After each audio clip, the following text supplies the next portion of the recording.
Hello my dear students and welcome back to the channel. आज के class में हम कंटिन्यू करेंगे अपना फाइनेंशियल अकाउंटिंग, जो कि हमारे एनईपी के सेमेस्टर 1 का पेपर है। अगर तुम चैनल में नए हो तो हम बता दें कि हम बीकॉम का कंप्लीट सिलेबस अपने चैनल में अपलोड कर रहे हैं। हर सब्जेक्ट का complete videos, notes, practice sets, important question सब कुछ अवेलेबल है ऐप के अंदर। ऐप का लिंक जो है डिस्क्रिप्शन में दिया हुआ है, जरूर से ऐप को डाउनलोड करो, रजिस्टर करो, वहाँ सब कुछ अवेलेबल होगा। राइट, तो स्टार्ट करते हैं वीडियो को। टॉपिक हम पढ़ रहे थे पिछले क्लास में लीज, जिसमें हम पढ़े थे लीज क्या होता है, लीज के क्या एडवांटेजेस हैं, क्या डिसएडवांटेजेस है।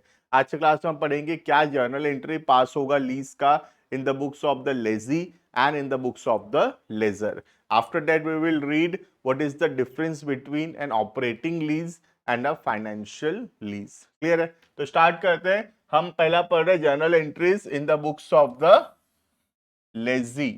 ठीक है, लेजी कौन है? लेजी वो पर्सन है जो एसेट लिया है लीज में, और जो एसेट दिया है लीज में ही इज कॉल्ड एज लेजर। ठीक है, सबसे पहला तो जब एसेट लीज में लिया जाएगा तब क्या एंट्री पास होगा?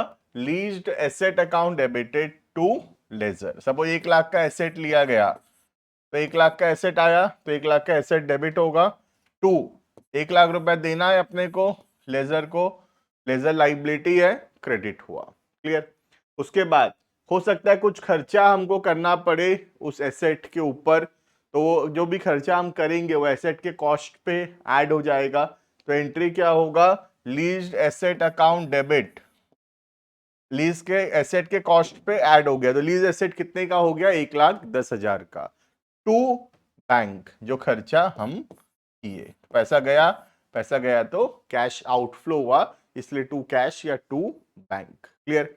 अब ईयर के एंड में हमको रेंटल देना पड़ेगा, जो लीज में हम सामान लिए हैं उसके ऊपर हमको रेंटल देना पड़ेगा। राइट, नेक्स्ट जो इंटरेस्ट का खर्चा है, ईयर एंड में हमको इंस्टॉलमेंट देना पड़ेगा, बेसिकली रेंटल जो देना पड़ेगा उसके ऊपर जो इंटरेस्ट कॉस्ट है, इंटरेस्ट हमारे लिए एक्सपेंस है, और अगर एक्सपेंस है तो डेबिट होगा। ठीक है, तो एक्सपेंस मतलब इंटरेस्ट ना लिख के लिखा गया फाइनेंशियल चार्जेस। एक ही बात है, हम इंटरेस्ट भी लिख सकते हैं, फाइनेंस चार्जेस भी लिख सकते हैं। ठीक है, तो जो भी इंटरेस्ट आएगा ईयर 1 के एंड में उसको हम यहाँ लिखेंगे। ये एंट्री तो हर ईयर पास होगा, हर ईयर के एंड में इंटरेस्ट का जर्नल एंट्री जो है पास होगा। क्लियर? उसके बाद फिर इंस्टॉलमेंट का पेमेंट करेंगे तो लेजर नाम का लाइबिलिटी कम हो जाएगा, लेजर नाम का लाइबिलिटी कम होगा तो लेजर डेबिट, और पैसा गया तो टू कैश या बैंक अकाउंट। जब जब हम इंस्टॉलमेंट पे करेंगे हर ईयर में ये पेमेंट का एंट्री होगा। क्लियर है? Next, depreciation. ये जो एसेट है, इस एसेट के ऊपर डेप्रिसिएशन लगेगा। ठीक है, तो डेप्रिसिएशन लगाने का एंट्री क्या होगा देखना। डेप्रिसिएशन हमारे लिए एक्सपेंस है, डेबिट हुआ टू लीज्ड एसेट। ठीक है, तो एसेट का वैल्यू कम होगा तो एसेट क्रेडिट होगा, और डेप्रिसिएशन हमारे लिए एक्सपेंस है तो वो डेबिट होगा। क्लियर है? इसके बाद ये जो डेप्रिसिएशन ऑफ फाइनेंस चार्जेस है, ये जो फाइनेंस चार्जेस है, ठीक है, और ये जो डेप्रिसिएशन है ये हमारे लिए एक्सपेंस है, और इसको हम पीएल में ट्रांसफर करेंगे। तो हर साल ये एंट्री भी एवरी ईयर होगा, एवरी ईयर ये दोनों एंट्री होगा डेप्रिसिएशन लगाने का, और फिर पीएल में ट्रांसफर करेंगे डेप्रिसिएशन को एंड फाइनेंस चार्जेस। क्लियर है? तो जो पहला दो एंट्री है वो ईयर के स्टार्टिंग में होगा जब हम एसेट को लीज पे ले रहे हैं। उसके बाद नेक्स्ट जो 4 एंट्री है, इंटरेस्ट लगाने का, इंस्टॉलमेंट पे करने का, डेप्रिसिएशन लगाने का, और इंटरेस्ट और डेप्रिसिएशन को पीएल में ट्रांसफर करने का, ये 4 एंट्री हर साल होता रहेगा। क्लियर है? ये हो गया इन the books of lazy. Next हम पढ़ेंगे कि लेजर क्या एंट्री पास करेगा। ठीक है, देखना, journal entries in the books of the lessor. तो लेजर को पैसा मिलेगा लेजी से, तो लेजी हमारे लिए डेटर के जैसा है, एसेट के जैसा है, तो वो डेबिट होगा। तो लेजी अकाउंट डेबिटेड, वही 1 लाख लेता हूं जो प्रीवियस का अमाउंट था, टू सेल हो गया, एसेट तो बिक गया है ना, तो lessee to lease sales. Clear है। नेक्स्ट, अगर कुछ खर्चा हम और करते हैं लीज को लेकर, सपोज मैं 5,000 रुपये अपने हाथ से खर्चा किया, तो वो मेरे लिए एक्सपेंस है, lease expense account debited to bank account. Clear है। अब यहां पे जो फाइनेंस चार्जेस है, फाइनेंस चार्जेस लेजर के लिए इनकम है, क्योंकि लेजी जो है वो इंटरेस्ट दे रहा है लेजर को, तो लेजर के लिए क्या है, फाइनेंस चार्जेस इनकम के जैसा है। तो क्योंकि फाइनेंस चार्जेस इनकम है, इसीलिए यहां पे फाइनेंस चार्जेस क्रेडिट होगा। क्लियर है। और लेजी से पैसा मिलेगा, तो लेजी हमारे लिए डेटर के जैसा है और वो डेबिट होगा। तो एंट्री क्या होगा, लेजी से पैसा मिलेगा, लेजी एसेट है, debited to finance charges. Finance charges हमारे लिए इनकम है। क्लियर। अब जब इंस्टॉलमेंट का पैसा मिलेगा लेजी से, पैसा आया, तो bank account debit too lazy account. Clear है। जब इंस्टॉलमेंट का पैसा मिलेगा तब एंट्री होगा बैंक टू लेजी। लेजी इस समय क्या एंट्री पास करेगा, लेजर टू बैंक। क्लियर है। ये जो एंट्री है हर साल होगा, फाइनेंस चार्जेस इनकम हर साल रिकॉर्ड होगा और हर साल इंस्टॉलमेंट का पैसा मिलता रहेगा। क्लियर है ये। इसके बाद हम पढ़ेंगे ऑपरेटिंग लीज और फाइनेंशियल लीज। क्लियर है। तो हम पढ़ लिए लेजर और लेजी क्या क्या एंट्रीज पास करेंगे। नेक्स्ट हम लोग पढ़ेंगे कि क्या जर्नल एंट्री होगा in the books of the lessee and lessor, that is already completed, उसके क्वेश्चंस तुमको देखने हैं। अभी हम पढ़ेंगे कि क्या डिफरेंस है between operating lease and financial lease. Clear है। तो ऑपरेटिंग लीज और फाइनेंशियल लीज बहुत इंपॉर्टेंट टॉपिक है, एग्जाम में आने का बहुत हाई चांसेस है। देना सबसे पहला है operating lease. It is usually for a shorter duration. Operating lease थोड़ा कम समय के लिए होता है जनरली, जैसे कि कोई एसेट का यूजफुल लाइफ 10 ईयर है, 10 ईयर्स है, तो हम आज वो एसेट को लीज पे दे रहे हैं, तो वो एसेट 2 साल या 3 साल या 4 साल के लिए हम लीज पे दे रहे हैं। ठीक है। तो ज्यादा दिनों के लिए नहीं होता, शॉर्टर ड्यूरेशन के लिए होता है। एसेट का यूजफुल लाइफ बहुत ज्यादा है और बहुत कम दिन के लिए हम उसको अभी लीज पे दे रहे हैं, ऐसे लीज होता है ऑपरेटिंग लीज। ठीक है। तो it is usually for a shorter duration and bears no relation to the useful life of the asset. ठीक है। Financial lease, it is usually related to the useful life of the asset. जैसे कोई asset है, कोई machinery है, उसका useful life 10 years है, हम लीज पे ही उसको 9 साल या 10 साल के लिए लीज पे दे रहे हैं, तो बेसिकली वो एसेट जिंदगी भर एक ही आदमी के पास लीज पे रहेगा। ऐसे लीज को बोलते हैं फाइनेंशियल लीज। क्लियर। तो जितना एसेट का यूजफुल लाइफ है, पूरा वो यूजफुल लाइफ के लिए ही ऑलमोस्ट एसेट को लीज पे दे दिया गया है, that is financial lease. Operating lease जो है, एसेट का यूजफुल लाइफ बहुत ज्यादा है, एसेट को बहुत कम दिनों के लिए लीज पे दिया गया है, that is operating lease. Right.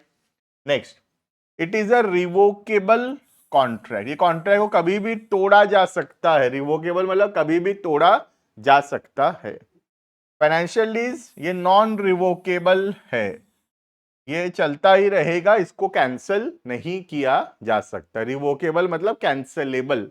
तो जो ऑपरेटिंग लीज है उसको जब चाहे हम कैंसिल कर सकते हैं। ठीक है। बट जो फाइनेंशियल लीज है that can not be cancelled. Right. Next, expenses of repair, maintenance, taxes and insurance are borne by the lessor. सारा खर्चा कौन बियर करता है, सारा खर्चा लेजर बियर करेगा। मेंटेनेंस का, रिपेयर का, टैक्स, इंश्योरेंस, ये सारा खर्चा लेजर करेगा, लेजी खाली रेंटल्स पे करेगा। राइट। बट फाइनेंशियल लीज के अंदर ये सारा चीज डिपेंड करता है कि कौन पे करेगा on the contract, but generally जो है, जनरली ये खर्चा लेजी पे करता है। क्लियर है। क्योंकि एसेट को जिंदगी भर लेजी ही यूज करने वाला है, जो भी रिपेयर, मेंटेनेंस और अदर एक्सपेंस है वो सब लेजी करेगा। क्लियर। तो day to day expense operating lease के केस में लेजर करता है, लेकिन फाइनेंशियल लीज के केस में लेजी करेगा। Right. Next, the lessee is protected against the risk of obsolescence. अगर एसेट पुराना हुआ तो ये नुकसान किसका होगा? ये नुकसान लेजर का होगा। लेजी को कोई भी रिस्क नहीं है, लेजी का कोई भी नुकसान नहीं होगा अगर एसेट पुराना होता है तो। बट अगर एसेट पुराना हुआ इन केस ऑफ फाइनेंशियल लीज, तो वो नुकसान फिर लेजी को बियर करना पड़ेगा। क्लियर है? तो इन केस ऑफ ऑपरेटिंग लीज, जो रिस्क ऑफ ऑब्सोलेंस, ऑब्सोलेंस मतलब पुराना हो जाएगा एसेट, तो पुराना हो गया तो वो एसेट काम नहीं आएगा। तो ये जो पुराना होने की वजह से जो नुकसान होगा, ये नुकसान लेजर बियर करेगा इन case of operating lease. But in case of the financial lease ये लेजी बियर करेगा। क्लियर है? Next, the rentals are not sufficient to fully amortize the cost of the asset. Rentals बहुत कम होता है as compared to the cost. Rentals उतना ज्यादा नहीं होता, एसेट के कॉस्ट के हिसाब से रेंटल कम ही होता है। ठीक है, लेकिन यहां पे रेंटल उतना होता है कि एसेट का पूरा पैसा निकल जाए। ऑब्वियस सा बात है, देखो, क्योंकि ये केस में फाइनेंशियल लीज में हम एक ही आदमी को एसेट रेंट पे दे रहे हैं, तो उससे उतना रेंटल पैसा आना चाहिए कि हमारा इन्वेस्टमेंट जो हम किए हैं एसेट खरीदने में वो पैसा रिकवर हो। लेकिन ऑपरेटिंग लीज में हम तो बहुत सारे लोगों को एसेट को गिरवी रेंटल में देंगे, तो फिर उसमें रेंटल से एक आदमी से सारा रेंटल का पैसा कलेक्शन करना वो जरूरी नहीं है। क्लियर है? यहां तो बहुत लोगों से थोड़ा थोड़ा पैसा मिल जाएगा, पर यहां तो एक ही जन से मिलने वाला है, तो वो एक पर्सन से उतना रेंट मिलना चाहिए कि पूरा कॉस्ट रिकवर हो जाए। Clear? Next, there is no option to review और बाय द लीज। लेजी के पास ऑप्शन नहीं है, लेजी के पास ये ऑप्शन नहीं है कि वो एसेट को खरीद सके। एसेट तो लेजर का ही है, सिर्फ हमको रेंटल देना है और यूज करेंगे। ठीक है, बट यहां पे it will provide for an option to review the lease और to buy the asset at a nominal price. तो यहां पे ऑप्शन देता है कि हम चाहें तो एसेट को खरीद भी सकते हैं after the end of the lease period, क्योंकि जिंदगी भर ये एसेट कौन यूज किया है? लेजी ही यूज किया है। तो लेजी के बाद ऑप्शन है, चाहे तो थोड़ा बहुत पैसा दे के एंड में एसेट को रख भी सकता है after the end of the lease period. पर यहां पे ऐसा ऑप्शन नहीं है, क्योंकि यहां पे तो लेजर मल्टीपल लोगों को लीज पे देगा, तो यहां पे बाइंग का ऑप्शन नहीं है लेजी के पास after the end of the lease period. But in case of the financial lease, the lessee has the option to buy the asset at a nominal price after the end of the lease period. Clear है? तो this is the difference between an operating lease and a financial lease. 100% exam में question आएगा, तुम लिख लो। अभी से मैं बता रहा हूं कि ऑपरेटिंग लीज और फाइनेंशियल लीज के बीच में क्या डिफरेंस है, ये क्वेश्चन एग्जाम में आएगा ही आएगा। अच्छे से पढ़ के जाना, 6 पॉइंट है, अच्छे से लिख के आना, फुल मार्क्स मिलेगा। ठीक है, तो मिलते हैं नेक्स्ट क्लास के अंदर। अभी के लिए इतना। Thank you and bye bye.